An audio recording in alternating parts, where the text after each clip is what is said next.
얼마 전에 어느 목사님을 좀 뵀는데 그런 얘기를 해요. 탈북하신 분들을 전문적으로 목회하는 어느 목회자님이 하신 얘기를 저한테 전해 주신 겁니다.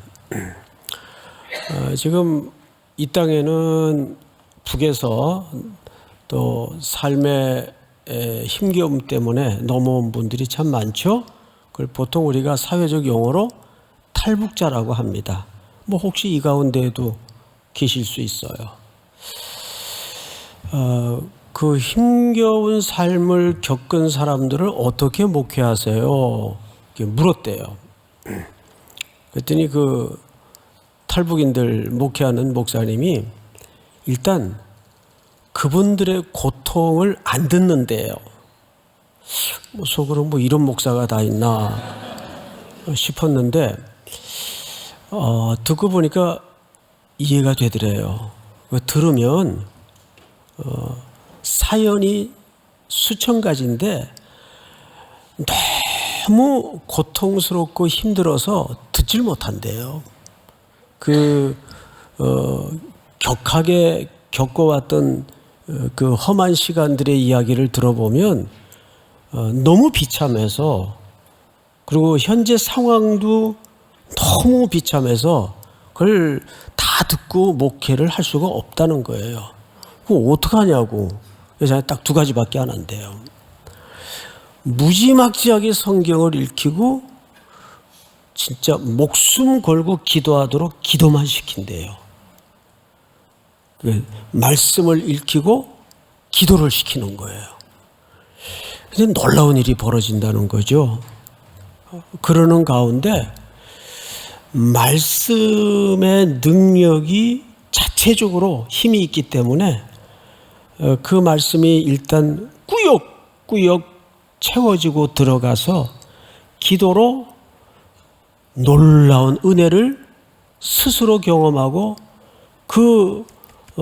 들으나 마나 힘겨웠을 그 내용들의 삶이 저절로 치유가 된다는 거예요.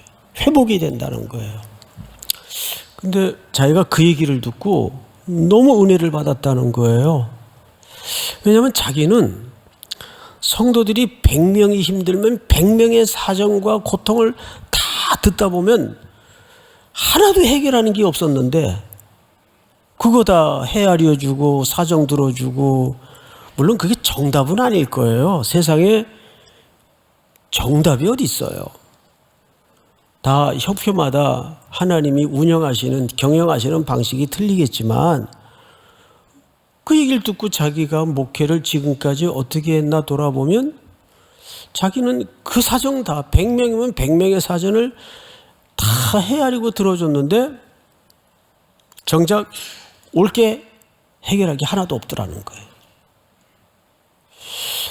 저도 그 얘기를 건네 듣고 은혜를 받았어요. 결국 목회는 두 가지 측면에서 승부를 걸어야 되겠구나. 목회 현장은 성도들인데 그 두 가지 측면이 뭐냐면 무지막지하게 말씀을 익히고 내일부터 뭐예요? 시편이요, 시편. 예? 내일부터 150편의 긴 이제 여정이 또 새로이 시작이 되죠. 또 하나는 진짜 목숨 걸고 기도하도록 기도의 자리로 몰아넣는 것이 가장 최고의 목회 방법이어야 되겠다. 사실 저도 그 얘기를 건네 듣고 그런 측면에서 은혜를 받았어요. 그런데 오늘 제가 이 갈라디아가 아니고 이 골로새서 9절에서 14절까지, 근데 오늘 14절까지도 제대로 갈까 모르겠습니다만 14절까지 준비를 하는 가운데 놀라운 공통점을 발견했어요. 사도 바울이 얼굴도 한번 보지 못한 골로새 성도들을 위해서 제일 먼저 했던 게 뭐예요? 기도예요. 이 구절을 보시면 이로써 우리도 듣던 날부터 너희를 위하여 뭐 하기를 그치지 않았다. 기도하기를 그치지 않았다. 왜 먼저 기도를 했을까요? 자, 물리적으로 에베소에서 또 그는 지금 자유롭지 못한 몸이에요. 그러면 갈 수 없잖아요. 갈 수 없는 자유롭지 못한 형편에서 가장 적극적으로 강력하게 얼굴도 보지 못한 골로새 성도들을 목회할 수 있는 방법은 뭐겠어요? 기도로 포화를 날리는 겁니다. 그래서 제가 이제 선교를 갔다 오면 많은 사연이 쌓아지지 않습니까? 그렇죠? 보고 들은 이야기와 현장을 이 기억과 추억 속에 착착착 쌓아요. 그리고 그게 스마트폰에 사진첩으로도 쭉 연도별로 지역별로 쭉 정리가 되고 남습니다. 요즘은 참 우리가 놀라운 세상을 살잖아요.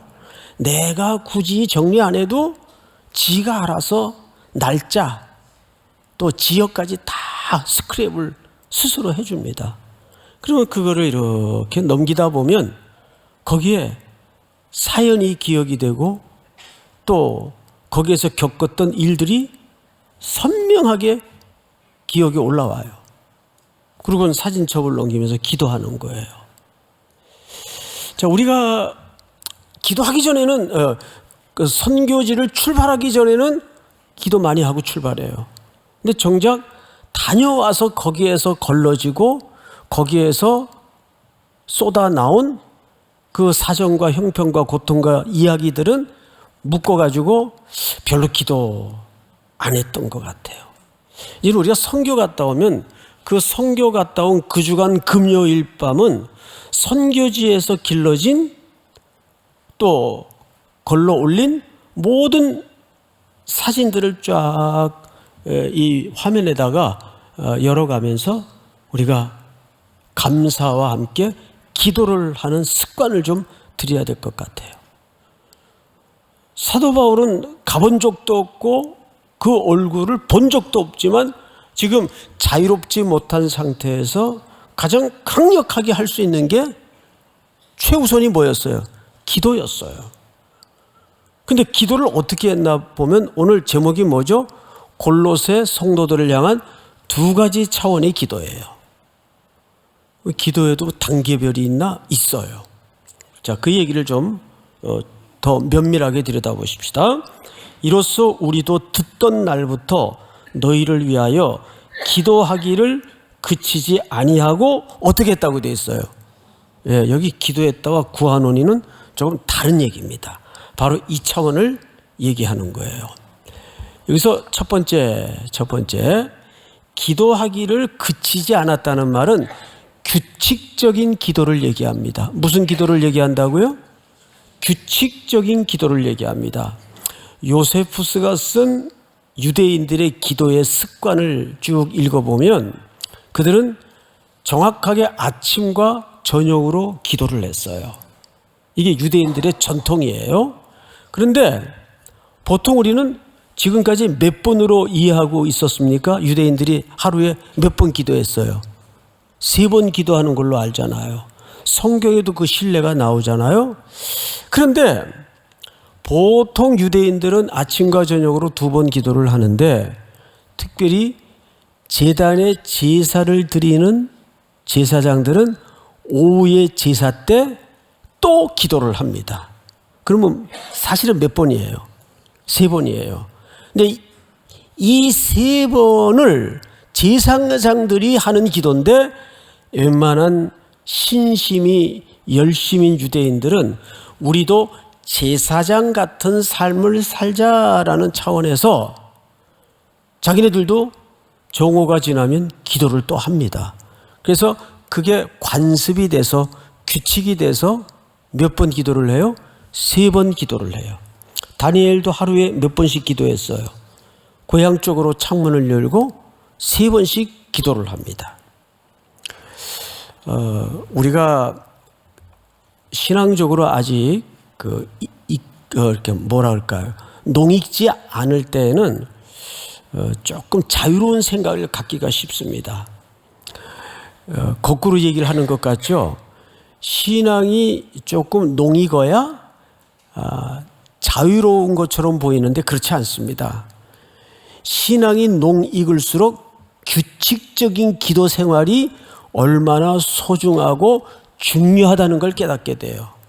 신앙이 아직 얕을 때는 하나님은 영이신데 아무 때나 어디서나 다 무소부지하시고 기도 받으시는 건데 굳이 시간을 장소를 그렇게 규정해서 규칙적으로 기도해야 하나님이 다 기도 받으시나 잘났죠. 저도 그렇게 얘기들을 해요. 저도 그러고 까불어는 때가 많았어요. 제대로 알지도 못하고. 그런데 이렇게 기독교의 역사의 고전을 읽다 보면 공통점이 진짜 기도로 한 시대를 물줄기를 틀고 변곡점을 가져다 주었던 대가들은 기도를 규칙적으로 해요. 그래서 새벽 기도 나오라는 거예요. 그래서 믿습니까? 특세만 나오지 말고 지금부터 워밍업에 들어가야 돼요. 내 라이프 스타일을 지금부터 새벽에 6시가 무슨 새벽이에요 사실은. 조금 이른 아침이지. 이것도 빨리 이거 조정을 해야 되는데 이것도 관습이 되니까 쉽지 않네요. 지금 특세 몇 시예요? 6시죠? 그게 무슨 새벽이에요. 조금 이른 아침이지. 이번 이 온라인으로 예배 드리는 분들도 잘 들어보세요. 이번 특세부터는 오프라인으로 다 전환하세요. 물론 부득이한 경우가 있기야 하겠지만 그 부득이한 경우도 접고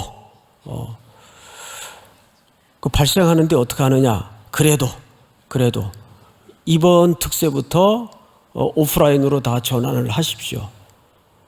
해서 우리가 정말 몸으로 먼저 제단에 제사를 드리는 훈련을 하지 않으면 안 됩니다. 여기에 사도 바울이 말한 첫 번째 기도는 규칙적인 기도를 얘기해요. 쉽겠어요? 얼굴 한번 본 적이 없고 부자연스러워서 갈 수도 없는 그 성도들을 향해서 규칙적인 기도를 해요.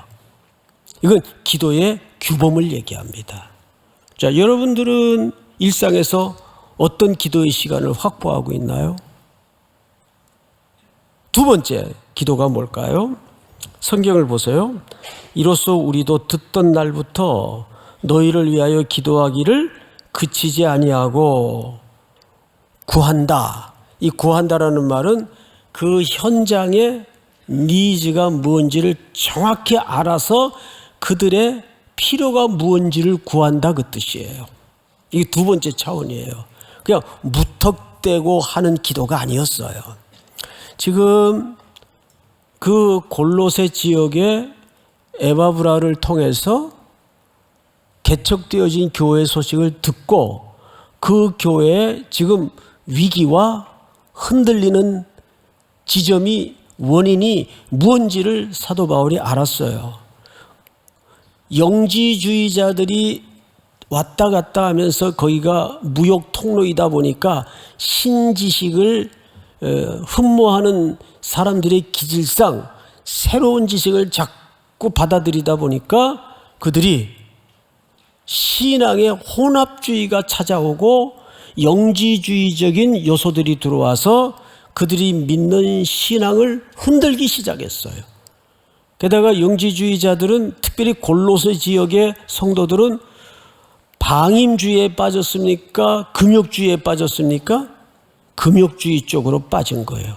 그러다 보니까 성경이 가르치는 지식보다 뭔가를 조금 더 자기를 학대하고 고달프게 하고 금식도 남이 10번을 하면 나는 15번 하고 이런 인간적인 열심을 밀어붙이는 조짐들이 교회 안에 영적인 분위기를 흐트러뜨리고 있었습니다. 그러니까 사람의 열심이 득세하는 경향이 교회 안에 자리 잡기 시작한 거예요. 이것이 사실은 골로새 교회든지 어떤 교회든지 보이지 않는 위기로 알아차려진 겁니다. 그래서 사도 바울이 그 내용을 알고 구하기를 그치지 않고 기도했다. 이 두 가지 차원의 기도예요. 자, 첫째는 그 대상을 향한 무슨 기도? 규칙적인 기도. 규칙적인 기도. 두 번째는 무턱대고 기도하는 것이 아니라 그 현장에 그 대상에 뭐를 정확히 알아서? 필요를 정확히 알아서 꾸준히 기도하는 거예요. 자, 그 다음에 성경을 다시 보십시다. 기도하기를 그치지 아니하고 구하노니 너희로 하여금 모든 신령한 지혜와 총명의 하나님의 뜻을 아는 것으로 채우게 하시고. 자, 뭘로 채우게 해요? 하나님의 뜻을 아는 것으로 채우게 하세요. 그럼 하나님의 뜻은 뭘로 안다고 되어 있는가 하면 여기 보니까 지혜와 총명이에요. 이 부분을 설명을 좀 드리겠습니다. 여기서 지혜와 총명이라고 할 땐 지혜란 뭘 얘기하냐 하면 정신적으로 탁월한 상태를 얘기해요. 지혜. 정신적으로 탁월한 상태. 두 번째는 이 지혜는 사도 바울의 아주 중요한 주제가 됩니다. 그 다음에 총명. 이 두 가지로 하나님의 뜻 알기를 채워지기를 구했대요. 총명은 뭐냐 하면 어떤 주제를 명확하게 꿰뚫는 힘. 이게 총명이에요. 아, 저 사람 총기가 있어. 그럴 때는 어떤 정보나 지식을 잔뜩 많이 안다 그런 의미가 아니에요. 이 본질을 정확하게 명쾌하게 꿰뚫는 힘을 가졌다 그 뜻이에요. 아무리 복잡한 얘기를 해도 결국 그 얘기잖아. 이렇게 정확하게 그 지점을 아는 힘. 그리고 지혜는 정신적인 탁월함. 그런데 이 앞에 무슨 수식어가 있죠. 지혜와 총명이라는 단어 앞에 무슨 수식어가 있어요? 신령한. 무슨 뜻입니까? 이것은 세상적인 지혜, 세상적인 총명을 말하는 것이 아니라 성령님으로만 깨달아지는 지혜를, 총명을 얘기합니다. 요한복음 14장에 뭐라 그랬어요? 성령이 오시면 내가 너에게 가르쳐 분부한 것을 뭐하게 하시리라? 생각나게 하시리라. 그러니까 이렇게 복잡하고 아주 논리성 있는 어려운 설교를 해도 아무 학식과 상관이 없어요. 그거를 명확하게 딱 깨닫는 사람이 있고, 공부 많이 하신 분들도 성령의 도움 없이는 설교의 내용을 못 알아듣는 사람이 있고, 말씀을 읽다가도 못 알아채는 분들이 많고, 그게 어떤 수식어가 붙었기 때문에 그래요. 신령한 지혜, 신령한 총명. 그것으로 하나님의 뜻을 아는데 그 뜻이 우리 안에 가득 채워지기를 원한대요.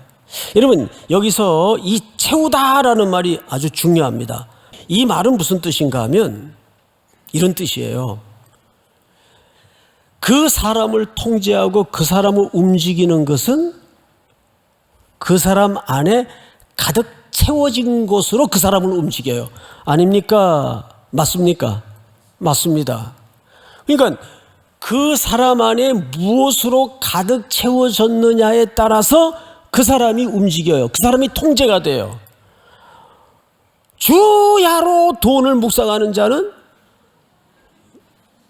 너무 정중하게 얘기했나요? 주야로 돈만 묵상하는 자는 돈이 그 사람을 움직이는 힘이 되는 거예요. 이게 정치하는 분들도 보면 주야로 정치만 생각해요. 그러면 이 대화를 하다 보면 기함할 일이 어디서 저런 발상이 나왔을까 싶어요. 그러니까 주야로 그것만 묵상하는 사람은 못 당해요. 가득 채워진 것이 그 사람을 통제한다 그 말이에요.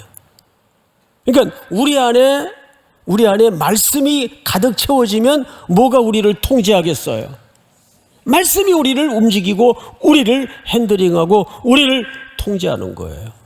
그러니까 안에 있는 것이 나오게 돼 있어요. 너희 속에 가득한 것이 악을 토한다 그랬어요. 그러니까 여기 플레루라는 말은 왜 사도 바울이 이런 개념을 썼는가 하면 그 안에 채워진 것이 그 사람을 어떻게 한다고요? 움직이고 통제하기 때문에 그래요. 시편을 외우고 시편을 읽어보세요. 언어가 달라져요. 네. 아이, 오늘도 날씨가 이래. 그러지 않아요. 하나님께서 지으신 해가 오늘은 숨바꼭질을 하시네요. 뭐 이런 이런 문해적이고 창조주가 내 의식의 주체가 되는 시어들이 풀풀풀 나온단 말이에요. 왜? 가득한 것이 나오기 때문에 그래요. 그래서 사도 바울이 얘기를 쓰는 것은 하나님의 뜻, 뭘로 내용이 채워진 지혜와 총명이 내용으로 채워진, 근데 그것은 세상적인 지혜, 세상적인 총명 아니에요. 신령한 지혜, 신령한 총명이 너희들 안에 가득 채워지기를 원한다. 그걸 기도했다는 거예요. 기도의 차원이 다르죠. 우리 아들 돈 많이 벌게 해주시고, 우리 딸 좋은 집에 시집가게 해주시고, 그 기도도 끄트머리 하긴 하세요. 그런데 정말 우리 자녀들에게 또 우리 청년들의 앞날에 필요한 것은 그런 물리적인 기도가 우선적으로 필요한 게 아니라 바로 이런 기도예요. 하나님의 뜻으로 우리 교회 청년들 영혼 속에 가득 채워지기를 원합니다.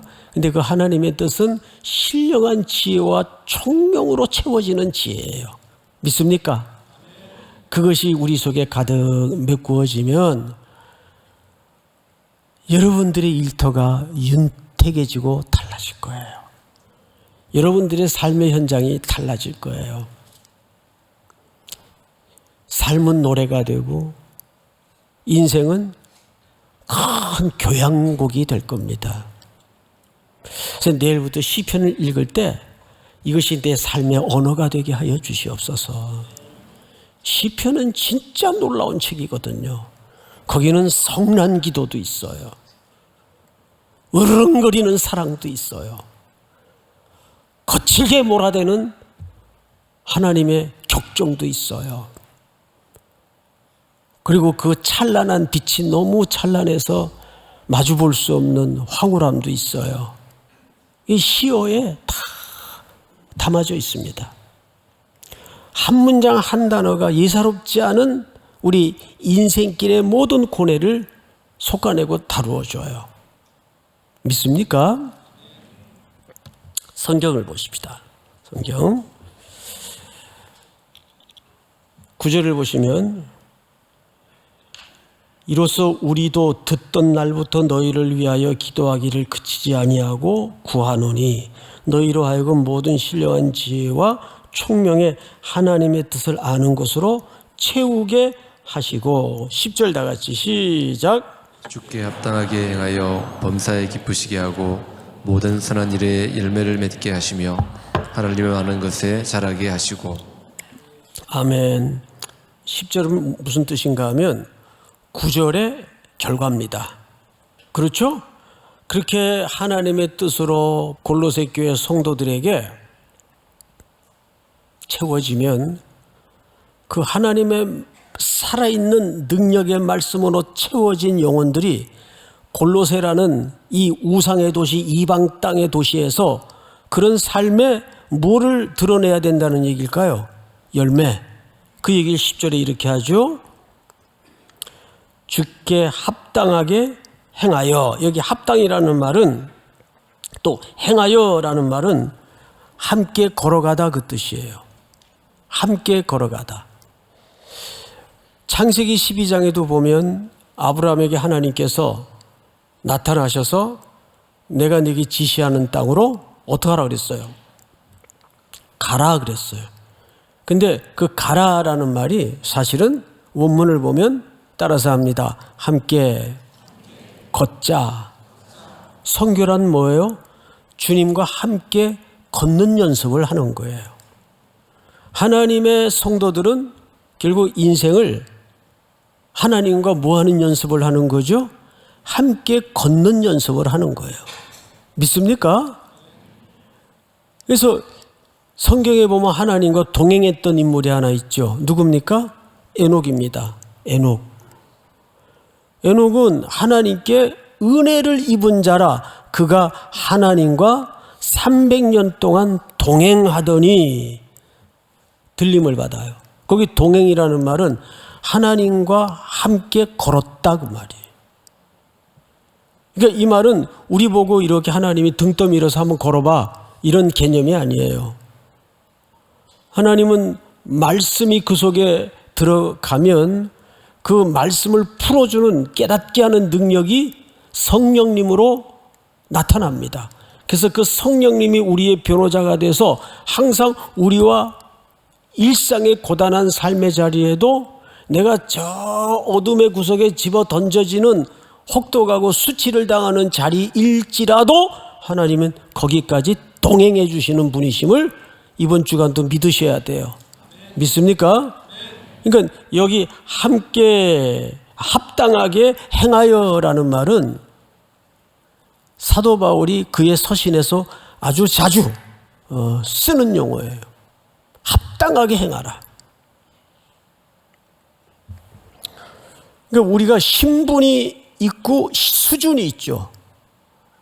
신분이 됐다고 수준이 따라오는 건 아니에요. 그렇죠?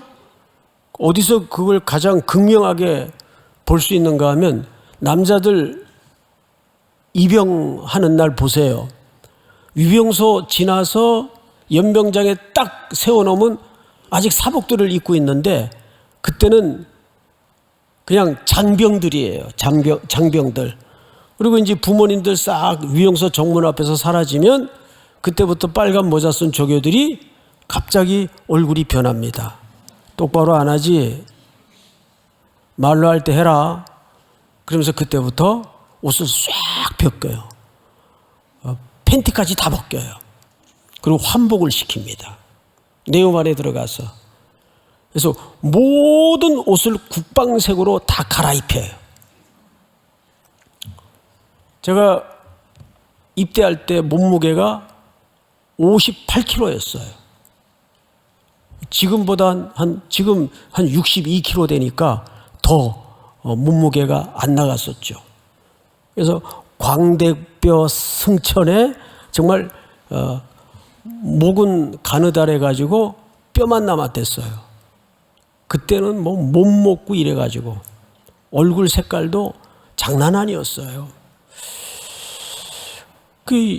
그때는 군복이 이렇게 요즘은 다 이렇게 치수를 재가지고 맞춰줍디다. 그 몸에 맞게 착착착. 요즘 그 다큐를 보니까 훈련소가 변해도 우리 때 기준으로는 거의 호텔급이더라고요. 그때는 상중하.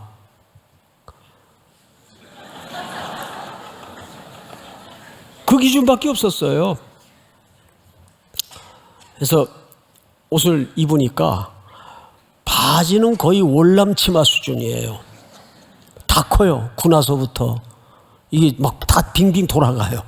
이걸 입고 어떻게 뭐 훈련을 받을 수가 없어요. 기적이 일어났어요.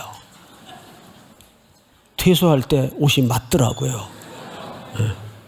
이게 몸무게가 늘어나가지고 퇴소할 때 옷이 맞더라고요. 합당히 행한 거죠.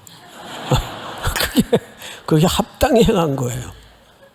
무슨 얘기냐 하면 우리가 어느 날 갑자기 그리스도의 피로 구속함을 입어서 그분의 은혜로 하나님의 자녀가 되는 신분이 바뀐 거예요.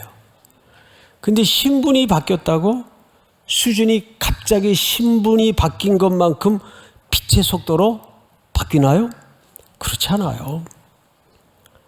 이제 신분이 바뀐 만큼 수준이 바뀌는 데는 매우 지난한 시간이 필요합니다. 항상 하나님은 과정을 통해서, 즉 역사라는 시공간을 통해서 그분의 뜻을 만들어 가십니다. 또 보여주십니다. 근데 우리는 신앙생활을 사실은 잘못 배웠어요. 한방 신앙을 가르침을 받았습니다. 기도하면 돼. 물론 기도하면 되죠. 그런데 자기가 살아낼 삶의 과제가 있고 기도해서 이루어져야 될 과제가 따로 있거든요. 근데 우리는 자기가 사는 삶을 기도로 다 대체해버리는 오류를 범했습니다. 살지 않고 기도로, 구호로 떼어버리는 삶의 오류를 범했어요. 이게 우리의 문제였습니다. 그래서 합당하게 행하라는 말은 그런 말입니다. 그래서 에베소서 4장에 뭐라 그래요? 너희가 그리스도를 아는 것과 믿는 것에 뭐가 돼요? 하나가 돼요. 하나가 돼요. 그러려면 아는 것과 믿는 것에 하나가 되려면, 즉 수준과 신분이 하나가 되려면 우리는 끊임없는 반복이 필요합니다. 영적인 훈련이 필요합니다. 누구나 첫 기도의 자리로 가지는 법은 없어요. 왜? 인간은 영적으로 본질상 이렇게 익숙한 존재가 아니에요. 우리는 애굽의 삶이 훨씬 익숙해요. 그러니까 애굽에서 나온 이스라엘 백성들이 광야에서 툴툴거리고 불평불만을 쏟아내는 거예요. 그 애굽의 독소를 다 광야라는 공간에서 하나님이 뽑아내죠. 그리고 그제서야 가나안 땅에 여호수아를 앞세워. 그 말도 무슨 뜻입니까? 그 과정마저도 구주의 은혜 없이는 들어갈 수 없고 살아갈 수 없는 인생이 우리라는 뜻입니다. 오늘 그 얘기를 사실 사도 바울이 마지막 절에 하죠. 자, 성경을 다시 보세요. 합당히 행하여 범사에 기쁘시게 하고 모든 선한 일에 열매를 맺게 하시며 하나님을 아는 것에 어떻게 하시고? 잘하게 하시고. 이거 오해하지 말고 들으십시오. 저 어느 분하고 얘기를 하는데 자기는 설교를 은혜 받으려고 듣는 게 아니라, 물론 때로는 감동도 오고 은혜 받을 때도 있지만 사실은 그것보다는 정확하게 이런 표현을 합니다. 내 의식과 이성과 이해의 공간 속에 차곡차곡 채우는 느낌으로 설교를 듣는다 그래요. 그렇게 이야기하는 분을 처음 들어봤어요, 사실은. 보통 이제 설교 끝나고 이렇게 내려가면 아유 목사님 오늘 너무 은혜 받았어요. 너무 꼭 제게 하시는 말씀 같았어요. 이런 분들도 있고, 또 이제 어느 분들은 아유 욕 받습니다. 그런 분들도 있고. 그게 뭔 소리인지 모르겠어요. 욕을 받다니. 인사말인데 표현이 그런 것 같아요. 근데 그분은 정확하게 그렇게 얘기를 해요. 저는 설교를 듣는 습관이 어떤 목사님의 설교든지 꼭 제 설교만이 아니라 이거를 내 의식과 이성 속에 차곡차곡 채우는 마음으로. 근데 채우다 보면 그게 당장은 가슴으로 와닿질 않고 감동이 밀려오지 않을지라도 살면서 언젠가는 끄집어내지게 된다는 거예요. 그런 거예요. 따라서 합니다.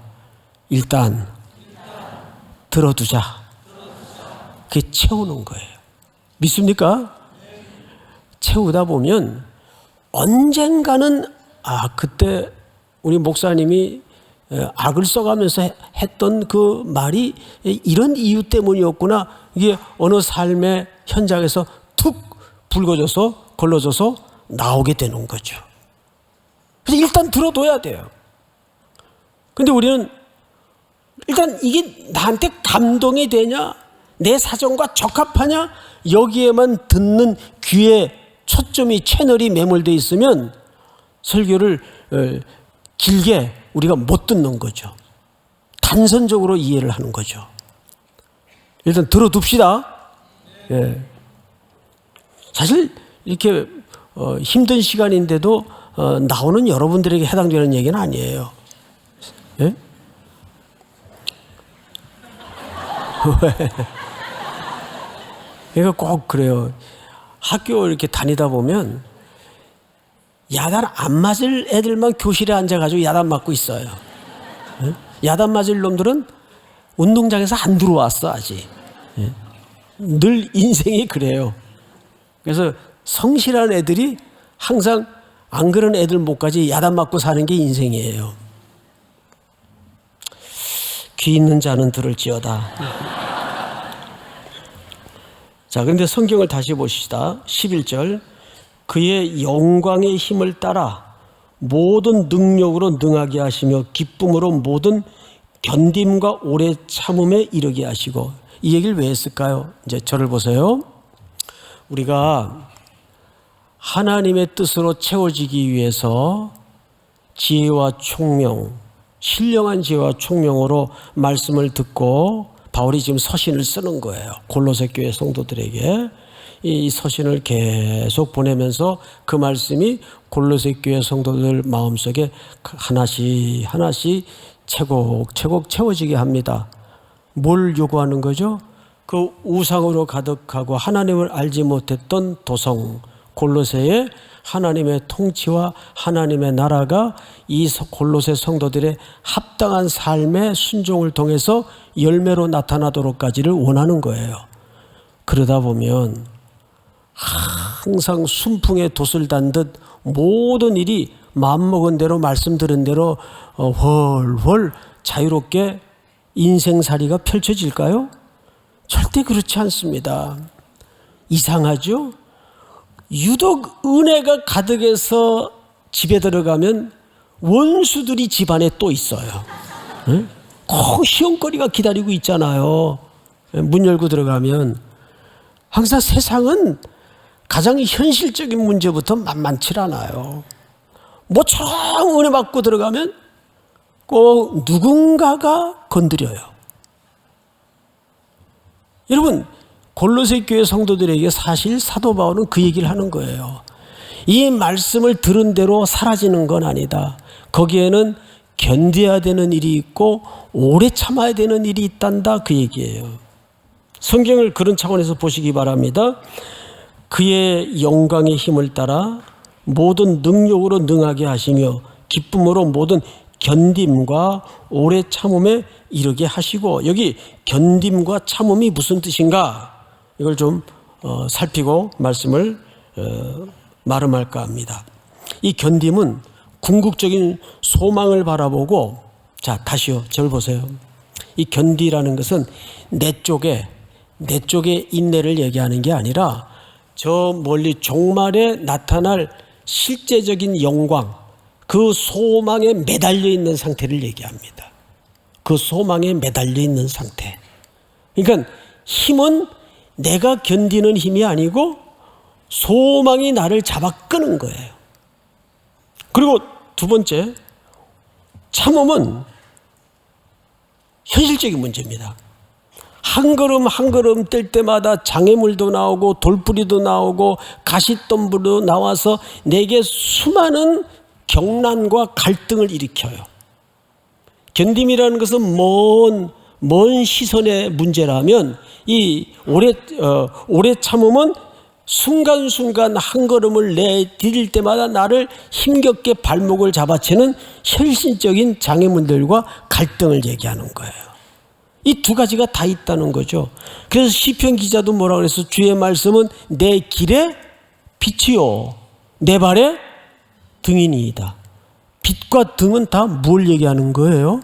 하나님의 말씀을 얘기하는 거예요.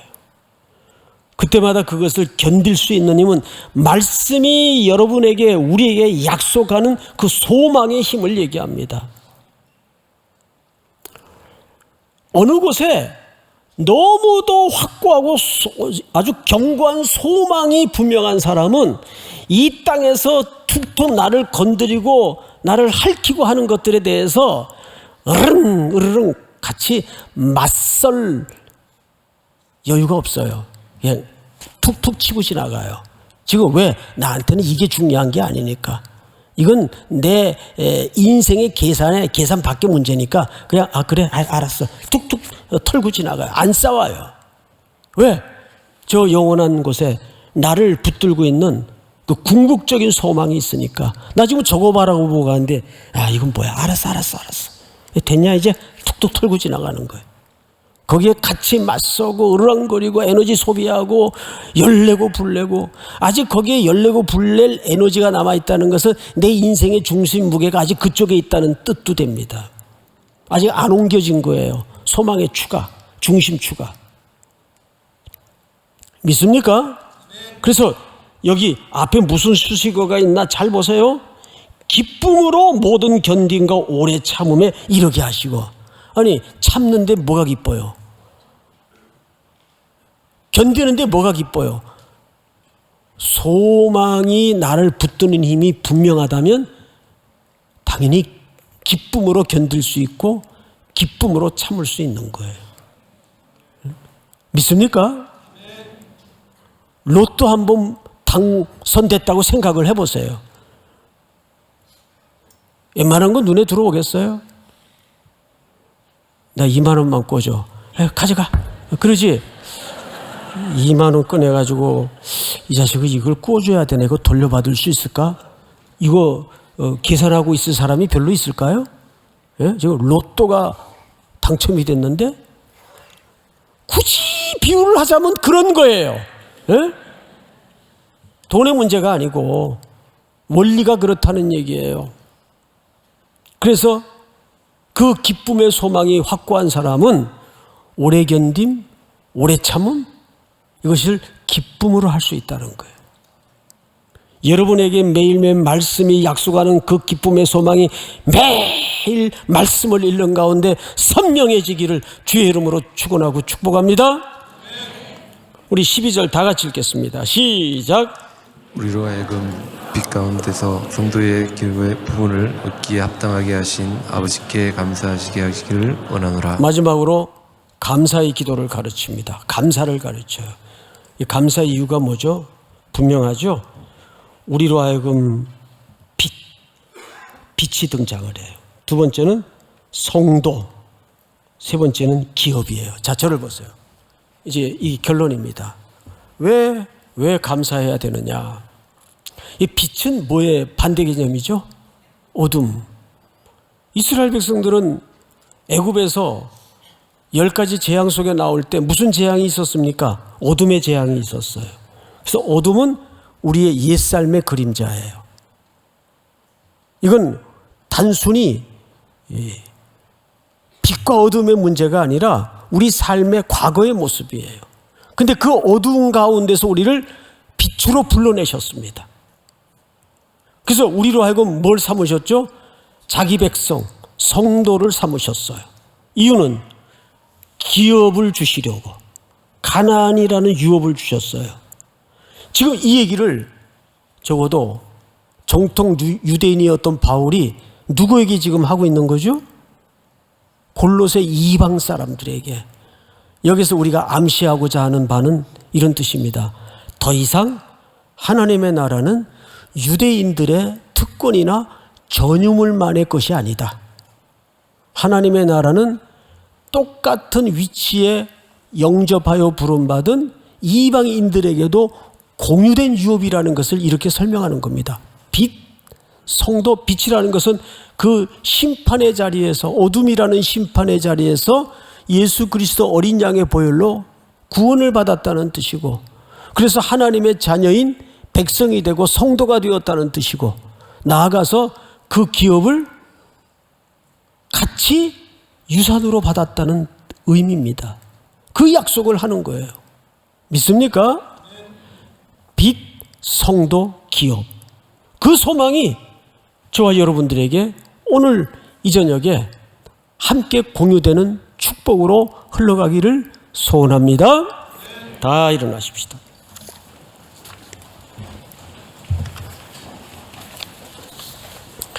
나의 기도하는 것보다 더욱 응답하실 하나님,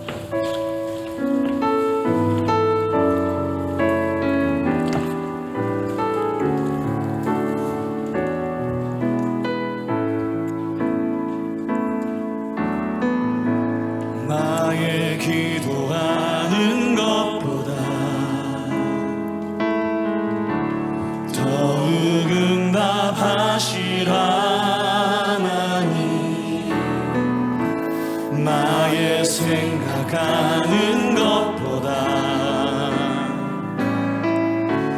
더욱 이루시는 하나님, 우리 가운데 역사하신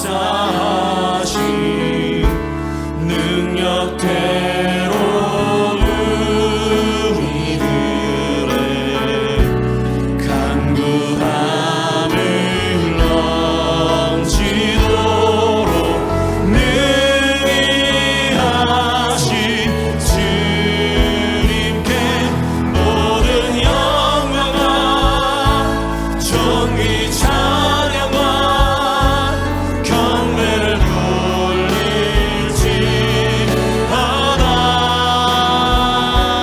모든 영광과 존귀 찬양과 경배를 돌릴지어다. 모든 영광과 우리 오른손을 다같이 영광과 존귀 찬양과 경배를 돌릴지어다.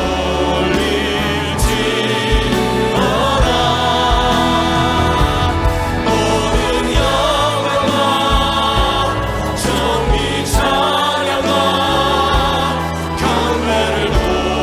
존귀 찬양과 경배를 돌릴지어다. 우리 다시 한번 모든 영광과 존귀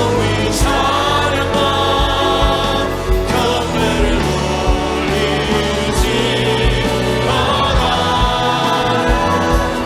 모든 영광과 존귀 찬양과 경배를 돌릴지어다.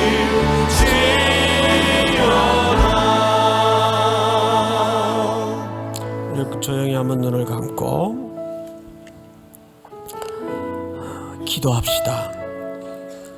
결국 우리를 새롭게 만들고 시대를 새롭게 만들고 이 혼탁한 물줄기를 바꾸는 방법은 내 안에, 성도 한 사람 한 사람 안에 하나님의 말씀이 쌓여야 됩니다.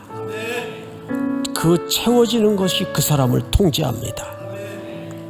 그걸 위해 기도해 주십시오. 그리고 그 말씀이 내 삶에서 역사하도록 무지막지하게 기도하는 우리 청년들, 우리 성도들이 될 수 있도록 붙잡아 주시옵소서. 이제 다가온 특세를 위해서 한번 주여 부른 다음에 소리내어 통성으로 기도합니다. 주여! 살아가시는 하나님 감사합니다. 모든 영광과 존귀와 찬양과 등대를 오직 하나님 앞에 돌립니다. 모든 지금은 우리 구주 예수 그리스도의 은혜와 하나님 우리 아버지의 높고 높은 사랑하심과 성령님의 교통, 위로, 또 한 주도 인도하시는 동행의 역사가 오늘 고단한 몸을 추스려 말씀을 듣고 저문을 나서는 사랑하고 사랑하는 우리 귀한 성도들, 특별히 우리 청년들, 해외, 군에 멀리 출타해 있는 가족들, 복중의 생명까지 영원토록 함께 있을지어다. 아멘.